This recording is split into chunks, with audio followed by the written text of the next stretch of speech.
have you back with it.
Have you back with us again this Wednesday night as we are studying the Revelation. We had a wonderful Sunday this past Sunday. We opened our baby nursery for the crib babies. Coming up on the 30th, this coming Sunday, we will open up our 3 and 4 year olds, the toddlers. And then coming up the first Sunday in September, then we'll open our Sunday school up through age 6, our children's churches, that is, for the church service, our children's church. So last Sunday we started with our babies for the service time. This Sunday will be up through the 3 and 4 year olds, and then the first Sunday of September we'll start with up through the 6th grade, having our children's churches, and then we'll move on from there to other things. But that's our continued soft opening, and we encourage you to come and be a part of our services at Southside on Sunday mornings at 10:40. But tonight we're about the Revelation and studying the Revelation, and I see many of you are keeping up with us, and we have quite a following of people who are watching this on Wednesday nights. I share with you the things that I'm teaching. I've studied this for years and years. I think that there are things that are coming to light that are making it make more sense and more reasonable and understandable. I'm not contending to you that I have everything right and I know everything, because I really don't know any prophetic teacher who can say, I absolutely know that I have everything nailed down and I know exactly what's going to happen.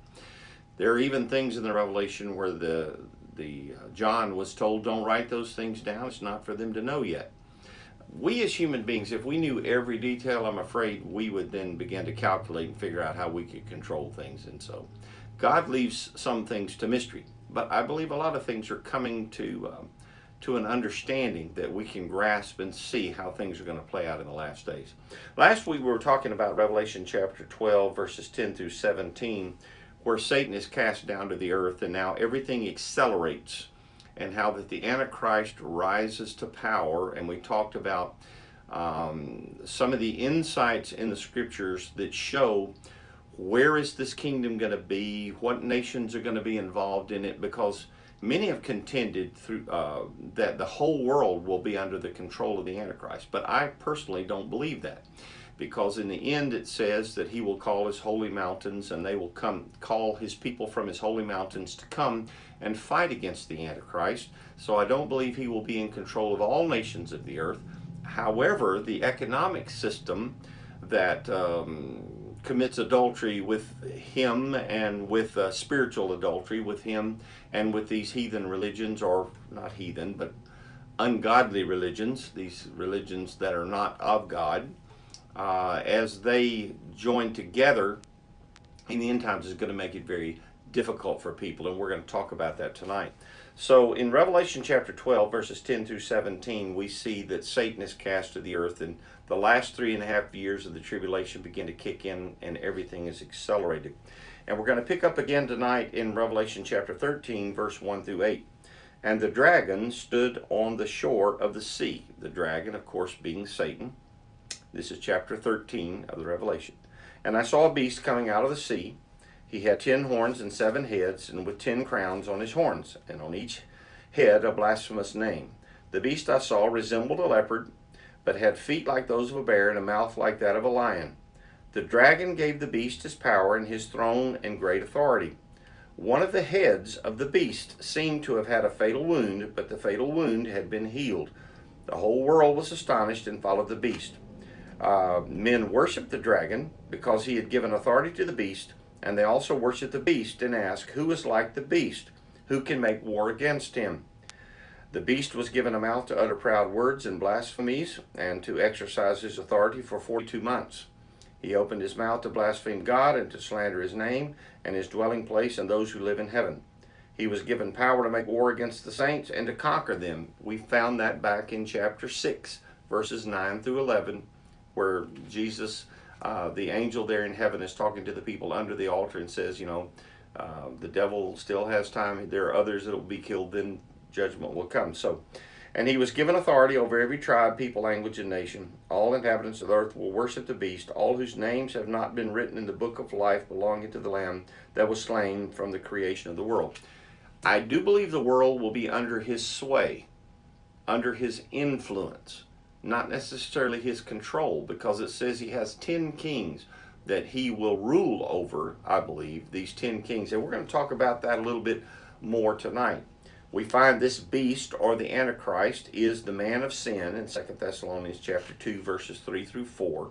We find him, that's 2 Thessalonians chapter 2, verses 3 through 4, the man of sin. In 1 John chapter 2 and verse 18, he is called the Antichrist. And we know that he will make a treaty with Israel. Also, there's going to be peace in the Middle East, but it's going to be a peace that is betrayed in the latter half of the tribulation. We find that in Daniel chapter 9 and verse 27. Now, if you go over to chapter 17 gives explanations as to what John was talking about in chapter 13. You know, Jesus did this when he gave the parable of the sowing the seed. He gave the parable, then later he explained it to his disciples. Well, here John gives us this vision, and then in chapter 17 he gets an interpretation. And in chapter 17 we find in verse 15 that the sea that this beast rises up is the sea of humanity. That's in Revelation chapter 17 and verse 15. This is a little bit of a recap of last week.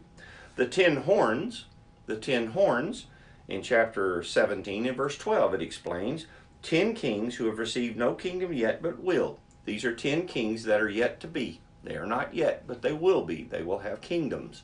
So there will be 10 nations that will be under the control of the Antichrist at the end times.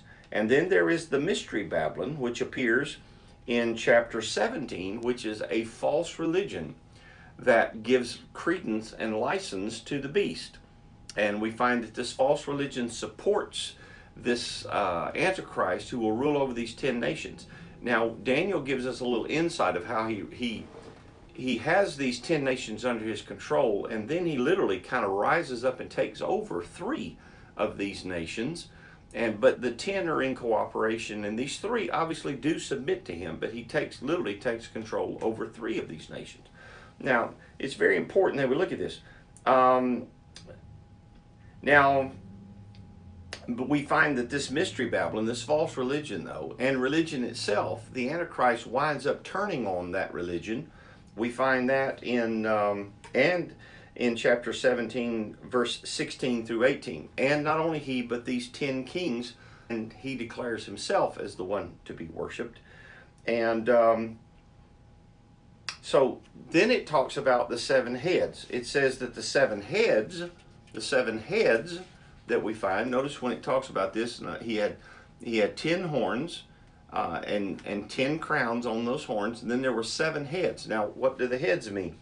Well, in chapter 17, we find that verses 9 through 11 explain to us then what is meant by that. So let's go to chapter 17, and we look at verses. Look down to verses 9 through 11. It says, "This calls for a mind of wisdom. The 7 heads are 7 hills on which the woman sits." Hills symbolize kingdoms or mountains. 5 have fallen. Now, the 7 heads, this calls for a mind. The 7 heads are 7 hills on which the woman sits. Now, it differentiates between kingdoms and empires.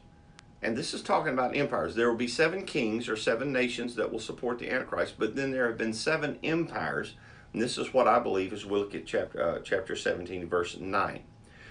This calls for a mind of wisdom. The 7 heads are 7 hills on which the woman sits. They are also 7 kings. 5 have fallen, 1 is, the other has not yet come. But when he does come, he must remain for a little while. The beast who once was and now is an 8th king, and he belongs to the 7. That's very important. He belongs to the 7 and is going to his destruction.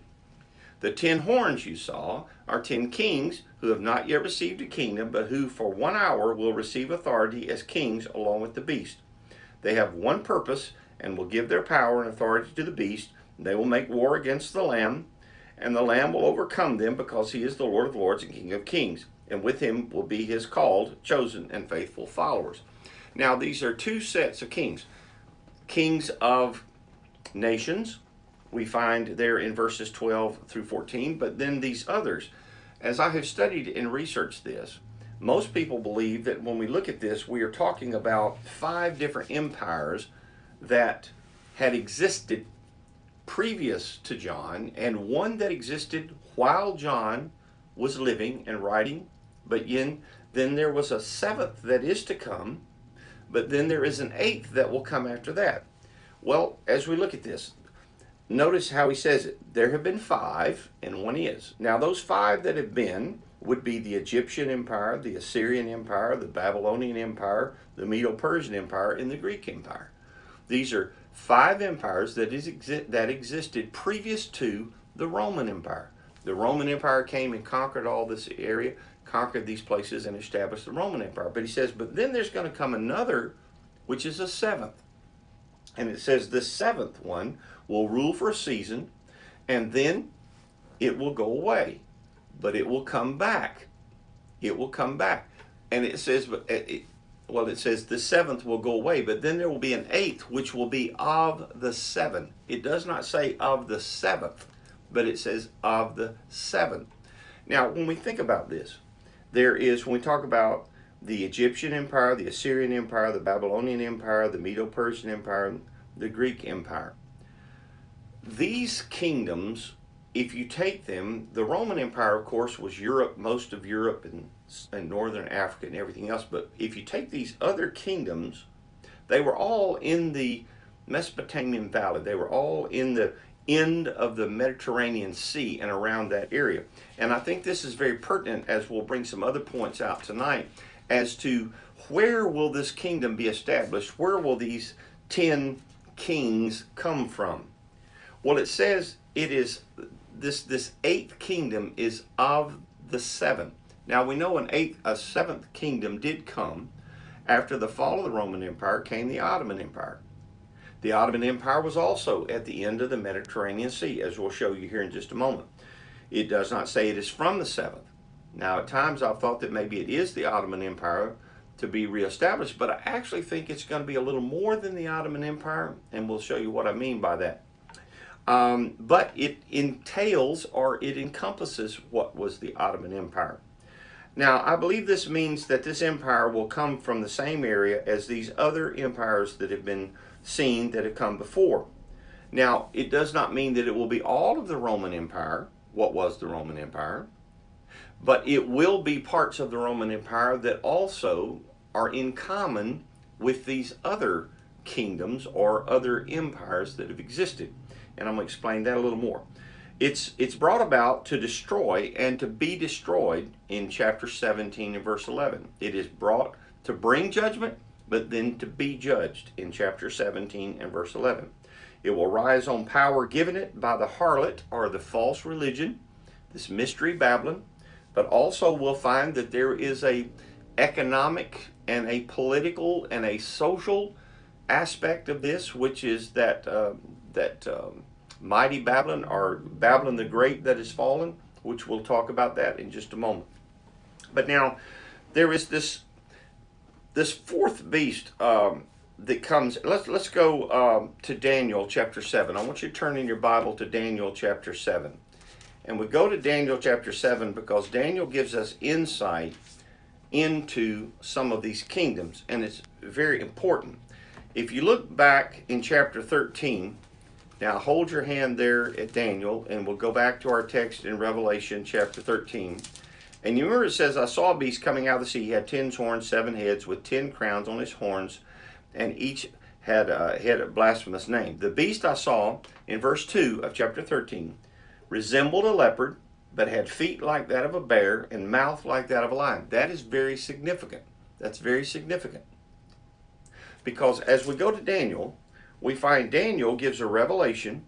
In Daniel chapter 7 and verse 6, he names the Greek Empire, the Alexander the Great's empire. He calls it a leopard. Then the Medo-Persian, in chapter 7 and verse 5, he named the Medo-Persian, which its symbol was the bear. Then we find the Babylonian in chapter 7 and verse 4, which was the lion. I want us to pick up with that. Daniel said, in my vision at night I looked, in verse 2 of Daniel chapter 7. Verse 2 of Daniel chapter 7. In my vision at night I looked, and there before me were the four winds of the heaven, churning up the great sea, which is the sea of humanity. Four great beasts, each different from the others, came up out of the sea. The first was like a lion, and it had the wings of an eagle. I watched until its wings were torn off, and it was lifted from the ground, so that it stood on 2 feet like a man, and the heart of a man was given to it. And there before me was a second beast, which looked like a bear, and it was raised up on one of its sides, and it had 3 ribs in its mouth between its teeth, and it was told, Get up and eat your fill of flesh. After that I looked, and there before me was another beast, one that looked like a leopard, and on its back had 4 wings like those of a bird, and this beast had 4 heads, and it was given authority to rule.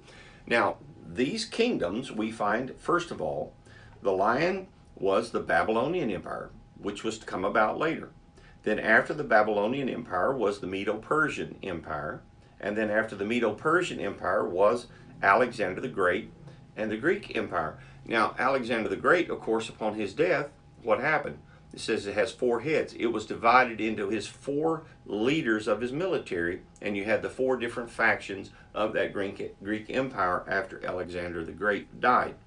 Now, and so we find that when we look in the Revelation and we talk about the lion and the bear and the leopard, I believe it's significant in that it indicates what part of the world we're talking about, because it has aspects of the Greek Empire, it has aspects of the Medo-Persian Empire, it has aspects of the Babylonian Empire.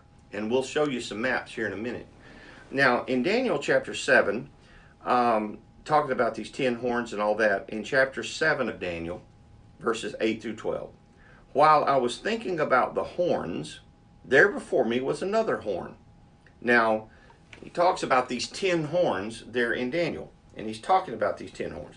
There before me was another horn, a little one, which came up among them, and 3 of the first horns were uprooted before it. This horn had eyes like the eyes of a man, and a mouth that spoke boastfully. Now we know in the Revelation it says he's given power to speak blasphemous, everything else. Then I continued to watch because of the boastful words the horn was speaking. I kept looking until the beast was slain and its body destroyed and thrown into the blazing fire. Now, this is what we find out in the Revelation, in that the beast is raised up to power, and he has 10 kingdoms that's under his control, and he really seizes power of 3 of those 10, but they continue to have this coalition that works together, and of course they attack Israel, all of that. Now, we've gone down to verse 19 of Daniel chapter 7. We just read Daniel chapter 7, verses 8 through 12. Now let's go down to Daniel chapter 7, verses 19 through 22.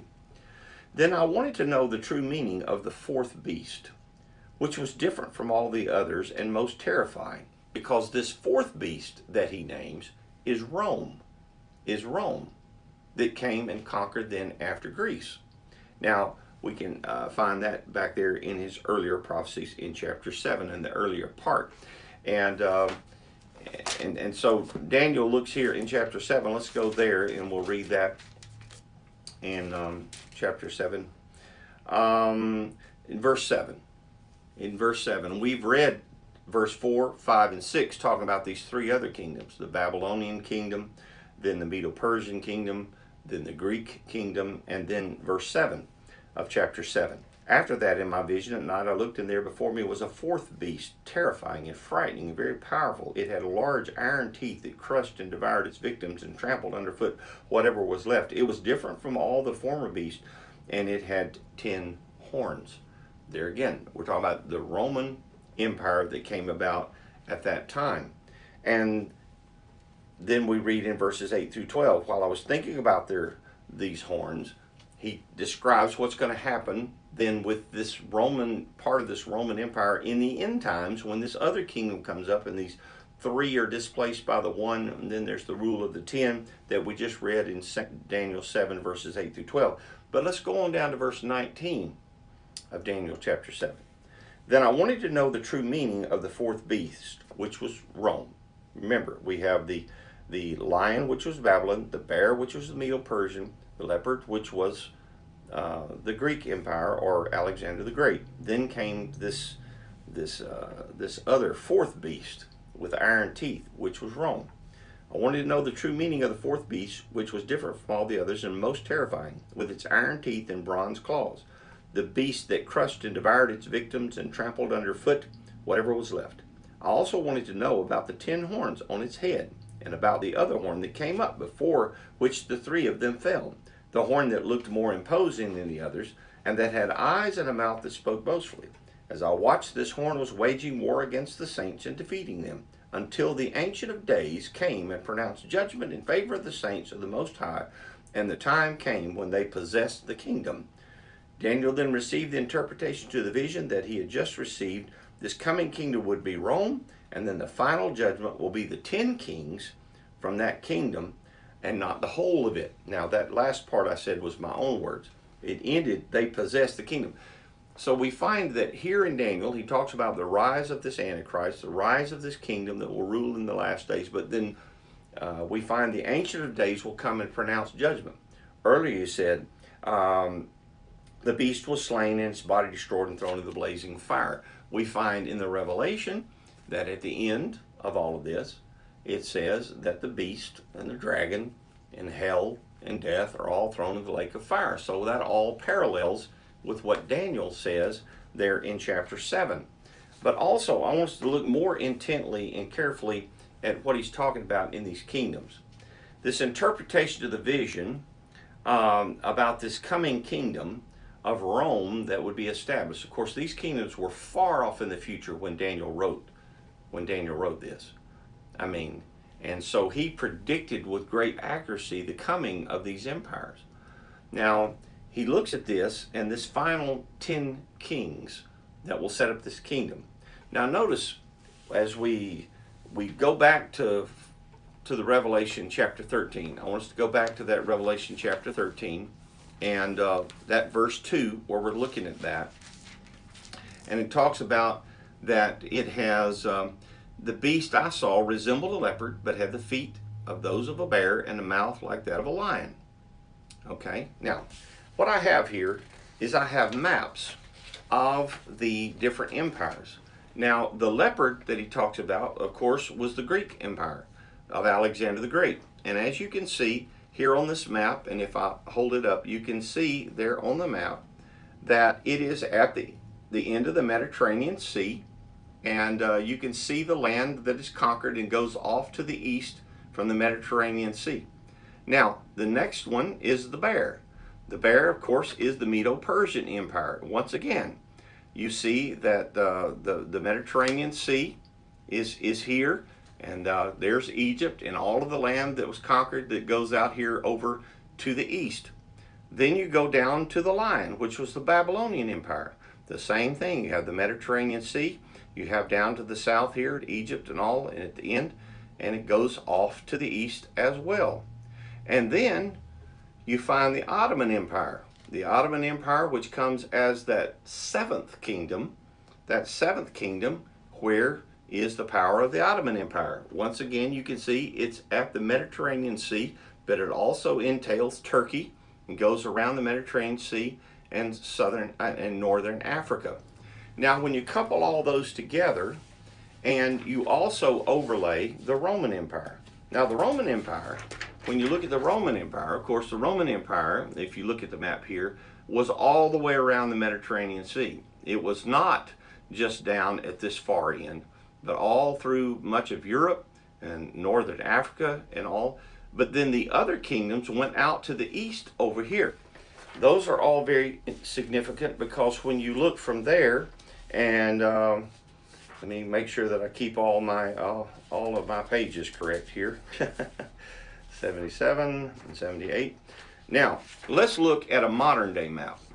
When you look at a modern day map, now, and you take, for instance, these kingdoms, these nations that are included in this, and when you look here at the end of the Mediterranean Sea up here, and you go to the east, you have, of course, Turkey, which is there, which was part of the Ottoman Empire, part of a Roman Empire, and then Greek, and you go down here. But then where does it go? It goes down into this area and off to the east, when you go off to the east, what are the countries that are encompassed in that when you take all 7 of these and overlay them together and put their commonality of the Babylonian, of the Greek, and of the Persian kingdom, and you put all that together, and you start seeing something that shapes up. What are the countries that are over there? Well, you've got Saudi Arabia, Iran, Afghanistan, Pakistan,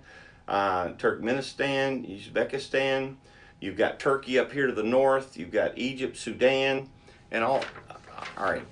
It starts to kind of, in my mind, starts to kind of come together, because it says in Daniel chapter 7, he gave me this explanation. Let's go to chapter 7 of Daniel again. And there again, I'm not jumping to conclusions on my own, because I believe the Bible many times interprets itself. So go back to Daniel, and let's go down to verse 23. And once again, kind of like John in chapter 13, he gives the explanation in chapter 17. Well, here in chapter 7, Daniel gives some explanation. Down at verse 23, he gave me this explanation. The 4th beast is a 4th kingdom that will appear on earth, which I believe to have been Rome. It will be different from all the other kingdoms and will devour the whole earth, trampling it down and crushing it. The 10 horns are 10 kings and will come from this kingdom. Okay. So the 10 kings that are going to rule with the Antichrist are part of what was the Roman Empire. Now, it does not encompass the whole of the Roman Empire, but these 10 are part of the Roman Empire. But then when you overlay that with the resemblance to the Greek, to the Medo-Persian, and to the Babylonian, it begins to define the area and the part of the Roman Empire that will be established in these last days under the Antichrist. After them, another king will rise, different from the earlier ones. He will subdue the 3 kings, and he will speak against the Most High and oppress his saints and try to change the set times and laws. The saints will be handed over to him for time and times and half a time. There again, that's talking about that last 42 months. We found back in chapter 6 of the Revelation that he will turn on Christians. They will be slaughtered, those who are believing in Christ and not following him. And they will be killed, but of course they will then find themselves in heaven where they receive a white robe, and they will come back at the end of the tribulation with Christ to conquer and to establish the millennial reign, that 1,000 years of peace where Christ will rule here on earth. Now, it says that the 10 kings of kingdoms will come from Rome, but it does not mean that it is the whole of Rome. There are far more than 10 kingdoms that were conquered by Rome. I feel that the references to the leopard, the lion, the bear narrow down the areas spoken of. And I believe it will be an area that incorporates the area around the eastern end of the Mediterranean Sea, which matches with that of the Ottoman Empire and the empires of Greece, of the Medo-Persian, the Babylonian, stretched further to the east, and some of those nations may also be included. And we've talked about those that would be under the control of the beast. Now, when we look to the east and these other countries that were part of the Greek Empire, that were part of the Babylonian Empire, that were the Persian Empire, we're finding nations such as Iran, Saudi Arabia, Yemen, Oman, Afghanistan, Pakistan, Turkey to the north. And this all begins to kind of come together and make sense, especially when you find out that when we talk about this mystery Babylon and this religion in the end times that will give power to this coalition of nations that will join together. There again, I want to remind you, John wrote the Revelation around 100 AD. Muhammad did not come around until the 500s, until the late the mid to late 500s. And so this religion that came along that John talked about, it said it doesn't exist, but it's coming. It came 450 years later with the coming of what I believe to be Islam. Now we go on in chapter 13 in verse 9 and 10, and it tells us this: he who has an ear, let him hear. If anyone is to go into captivity he will go. If anyone is to be killed with the sword he will be killed. But then it says, this calls for patient endurance and faithfulness on the part of the saints. Now what is John saying? He's saying for all of this to come to pass, there are going to be many Christians that are going to be killed. There's going to be much persecution. There's going to be much death. We find this false religion this mystery Babylon is drunk on the blood of the saints. And we've already talked about this, that this area, this Babel, when we find the word Babel, and then the Greek version of the word Babel is Babylonia. And so this area of these religions of the Babylonian area, of the Babel area, these religions have been melded together. And what I'm talking about, we find a second beast. Now let's go back. These religions have spawned other religions, which these gods, these religions influenced all of these empires that we've just talked about. All of these empires that we've just talked about. The Babylonian, the Assyrian, the Medo-Persian, the Greek, Rome, and the Ottoman Empire, of course. All of those influenced. We talked about that last week, how that the roots of these religions were based back to the moon god and all that. I don't want to you can go back and look at last week. Here we find in chapter 13 and verse 3, one of the heads appears to receive a fatal wound. Now notice in verse 3 of chapter 13, one of the heads, now remember, heads symbolize empires. Horns symbolize kingdoms, just nations. But these empires are these heads. It says, one of the heads of the beast seemed to have had a fatal wound, but the fatal wound had been healed. There again, if the Islamic extremists who are presently active in the Middle East have their way, they want to reestablish the caliphate, which was the area controlled by the Ottoman Empire, controlled by the Arabs, controlled by the Muslims. That's their desire to reestablish that. So that would make sense. There again, I'm just telling you what I see and what I sense and feel. That would make sense. And it says the world's going to marvel to see that this is coming to pass, because it appeared that it was done and it was over and it could never be established. The Ottoman Empire was partially dismantled in World War II and then totally decimated and destroyed and torn apart. In World War I it was partially dismantled, but then it was finished off in World War II. And another thing that happened at the end of World War II was Israel was reestablished as a nation and thrown into the mix, which we've already talked about that. Ezekiel, prophesying over the dry bones, was prophesying that the nation of Israel, even though it would appear to be dry bones and dead, it could never live, God was going to bring that nation back to life, which he did in 1948. All this starts kind of rolling around in my head. So just listen to my madness and see if it doesn't make any sense to you. If this kingdom were to somehow begin to rise up again, it would kind of baffle people to realize that this is happening again. There's so many aspects of it that all fit. And now let's go back to chapter 13 here, and let's go to this second beast. Now this beast, which is the Antichrist, comes up out of the sea of humanity. But then we find in verse 11 of chapter 13, let's look at this other beast. It says in chapter 13 and verse 11, then I saw another beast coming up out of the earth. He had two horns like a lamb, but he spoke like a dragon. So he appeared to be a prophet of peace. He appeared to be a prophet of love and grace, but instead it says, but he spoke like a dragon. The dragon, of course, being Satan. He exercised all the authority of the first beast on his behalf, and made the earth and its inhabitants worship the first beast whose fatal wound had been healed. Now, if this head of this kingdom that was and then seemed to have died and raised back to life, this Antichrist kingdom, and he performed great miraculous signs, this false prophet, even causing fire to come down from heaven to earth in full view of men. Because of the signs he was given power to do on behalf of the first beast, he deceived the inhabitants of the earth. He ordered them to set up an image in honor of the beast who was wounded by the sword, and to give breath to the image of the first beast, so that it could speak and cause all who refused to worship the image to be killed.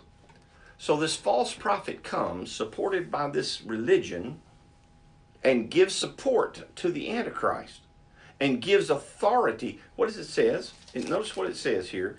It says he was given power to give breath to the image of the first beast.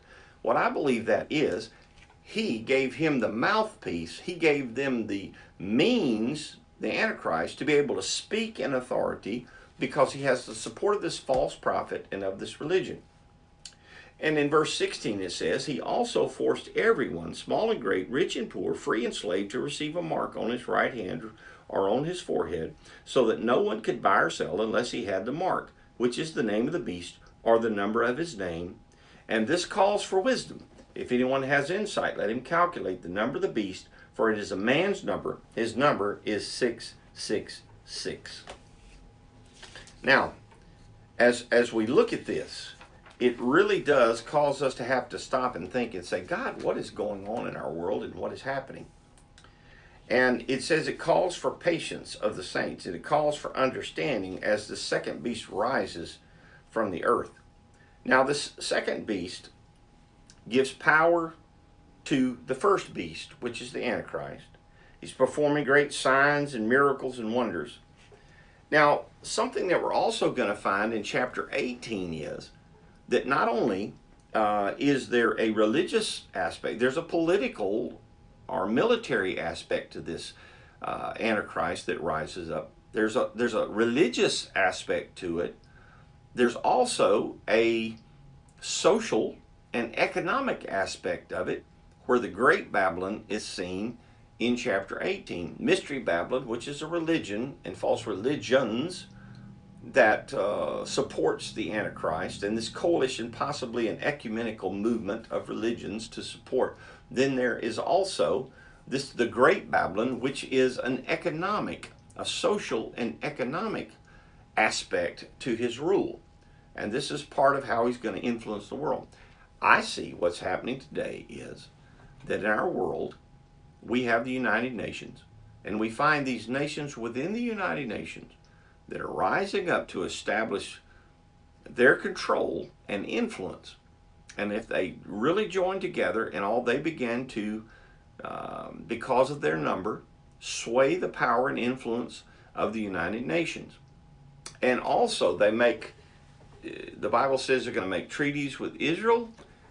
They're going to appear to be peace-loving and seemingly to try to create a oneness so that we kind of blend together economics and social issues and also political issues and religious issues.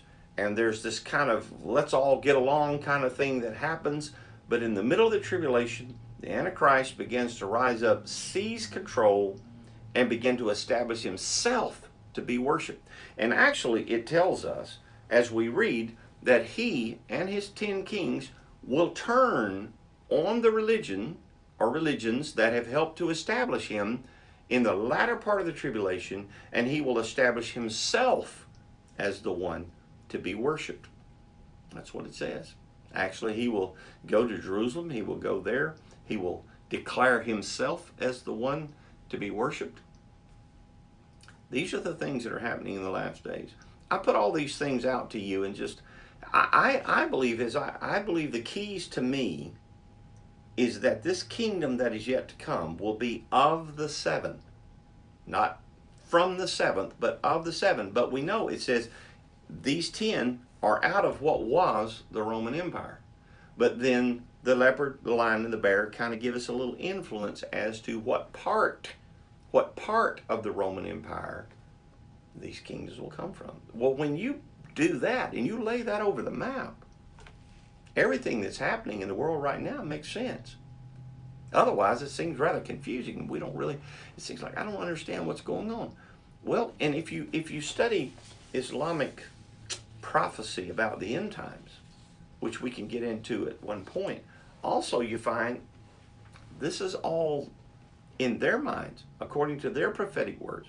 This is all going to take place, but they're looking at it from the other side. They're seeing that the two prophets that the Bible says are false prophets, they are the true prophets. The one who the Bible calls the Antichrist, that's going to be the return of Muhammad, and that's going to be, so they're looking for the white horse too. And there's a lot of things. So all of this starts shaping up. Friends, I believe we very well could be living in the last days. We're seeing things come together. Stuff that really is starting to make a little bit of sense in my mind. Now, I know all this stuff is whirling around, but know this. There's one thing that's very clear. God knows what's coming. God knows what's happening. And God's made a way for you to be saved. Turn your life to Jesus Christ right now. Believe in Him.